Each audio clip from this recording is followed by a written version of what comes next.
Carl, you mentioned fiat currency there and crypto.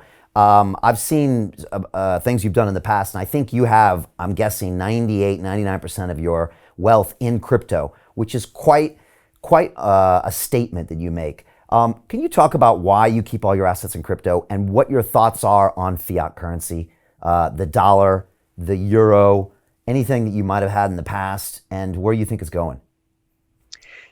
Okay, so first of all, let's talk about inflation first, because inflation is absolutely skyrocketing right now. And this is something I've been talking about, honestly, for 7, 8 years now, way before I went into Bitcoin, way before, even before I went into the supermarket. I've been researching the monetary system because I had been very interested in how that works. So I think many of your viewers probably already know this, but the banking system is very corrupt. The banking system is a very evil system. It's a legalized Ponzi scheme, and inflation robs you from your money because inflation is theft. Every single new dollar printed or every new pound printed just steals the purchasing power of all the other units in circulation. So if you hold your dollars in an account, you're getting robbed every single minute. Every single new dollar that gets printed is another theft of your wealth. And that said, Bitcoin prevents that from happening because there's a finite supply, 21 million units. There can never be more than that. So there's no risk of anyone ever being able to dilute your wealth.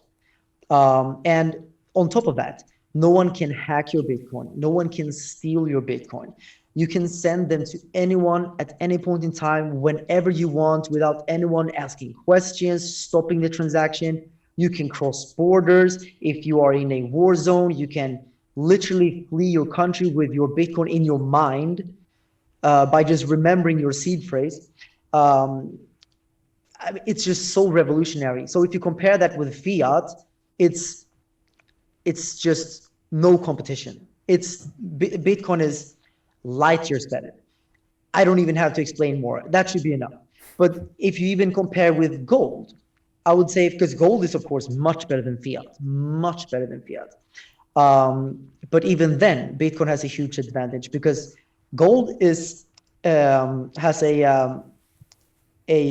supply that is increasing very, very slowly, but it is increasing. Bitcoin, like I said, is finite, which is a small advantage there. But on top of that, of course, Bitcoin, you can transport it very easily. You just press a button and boom, I can send it to China, Russia, US. Takes just a couple of minutes, right? Gold, I mean, if I'm gonna send $1 million worth of gold to another country, that will cost me, I don't know, maybe more than the gold itself, even because of the security and everything, shipping fees. It can cost many, many thousands, if not hundreds of thousands of dollars to do that. And the bigger the number, the harder to send. So, Bitcoin, in my opinion, right now is the best form of money in the world. It's the best form of money in the universe. It is the scarcest asset in the universe. There is nothing else out there that can compare with that finite supply, because this finite supply can only take place in a digital world. Even if you take the most scarcest diamond or whatever out there, there's always this chance that you might find another diamond somewhere, another rare ruby or whatever. Like, the finite supply of Bitcoin is super unique, and add on top of that the decentralized nature of Bitcoin, the security of Bitcoin, the network effect, the liquidity of Bitcoin, the hash rate. It is the best form of money in the world. With that said, you asked me why I have all of my money in crypto. It's because that's how I sleep at night. It makes me feel safe. Having all my money in Bitcoin, I don't have to trust anyone. I only have to trust myself and Bitcoin, which I would do any day.